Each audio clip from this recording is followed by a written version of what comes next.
Jeffrey Preston Bezos was born on January 12, 1964, in Albuquerque, New Mexico, USA. His birth occurred during a period of intense technological and cultural transformation in the United States, particularly driven by the Cold War, the space race, and the rise of computing, forces that would later shape his worldview and ambitions. His biological father was Ted Jorgensen, a unicyclist who struggled with alcohol dependency and had limited involvement in Jeff's life. Jeff's mother, Jacqueline Guise, was only 17 years old at the time of Jeff's birth, making her a teenage mother navigating significant social and economic challenges. When Jeff was about 4 years old, Jacqueline married Miguel Mike Bezos, a Cuban immigrant who had fled Cuba as a teenager following Fidel Castro's rise to power. Mike Bezos formally adopted Jeff, and Jeff's surname was changed from Jorgensen to Bezos.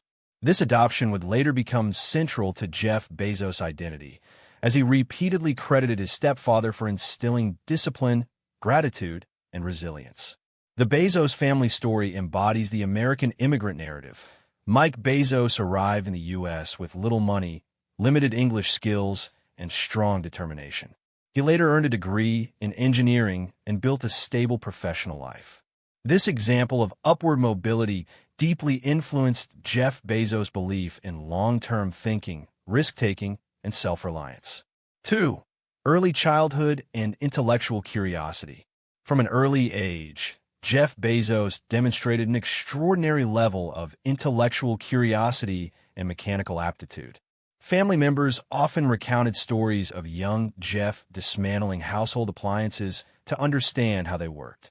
He reportedly once disassembled his crib using a screwdriver because he wanted to sleep in a real bed. Bezos showed an unusual blend of logical reasoning, inventive thinking, obsessive focus, long attention spans.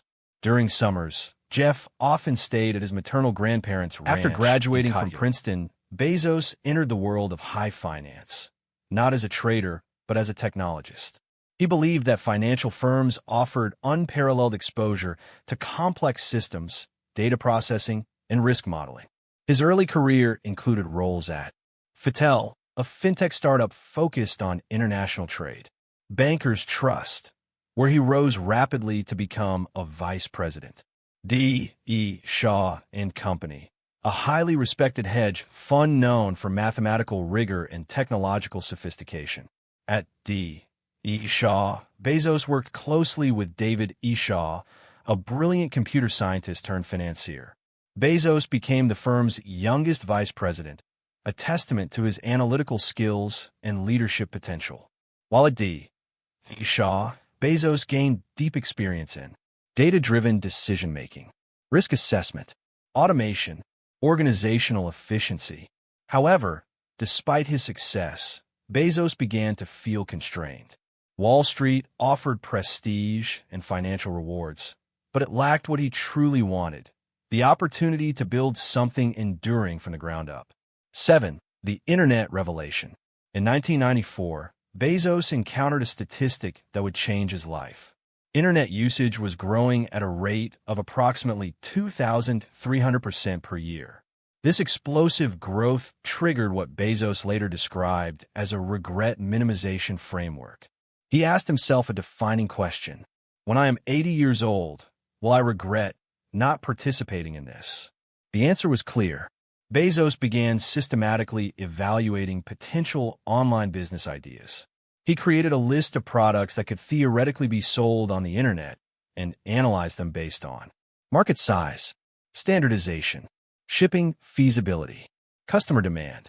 Books emerged as the optimal choice. Millions of titles. High demand.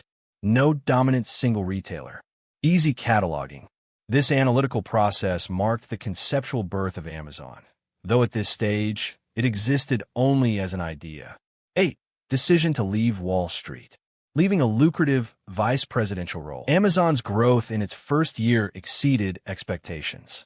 Within 30 days of launch, Amazon was selling books to customers in all 50 U.S. states and more than 40 countries. However, this growth brought operational challenges. Key early problems included shipping delays, inventory shortages, Primitive logistics systems. Manual order processing. Employees famously worked long hours, often on their knees, packing orders on the floor until Bezos ordered desks made from cheap wooden doors, a symbol of frugality that persists in Amazon culture. Despite the chaos, Amazon developed a reputation for vast selection, competitive pricing, reliable service. Bezos reinvested nearly all revenue back into infrastructure, refusing to prioritize profitability. This decision was controversial and drew skepticism from traditional analysts. 3. Venture capital and the risk of failure. To survive and scale, Amazon required external funding. Bezos raised capital from venture capital firm Kleiner Perkins, securing approximately $8 million in early funding. This capital enabled Amazon to build basic logistics systems, hire engineers, expand its catalog. Even with funding, Amazon constantly operated under the threat of failure. The company's cash burn rate was high, and its business model, selling products online at thin margins, was widely criticized. Bezos' philosophy was explicit. We are not focused on the short term. We are focused on the long term. This approach required convincing investors to tolerate years of losses in exchange for potential future dominance. 4. Amazon's IPO and market scrutiny, 1997. In May 1997, Amazon went public on the Nasdaq under the ticker symbol Amazon.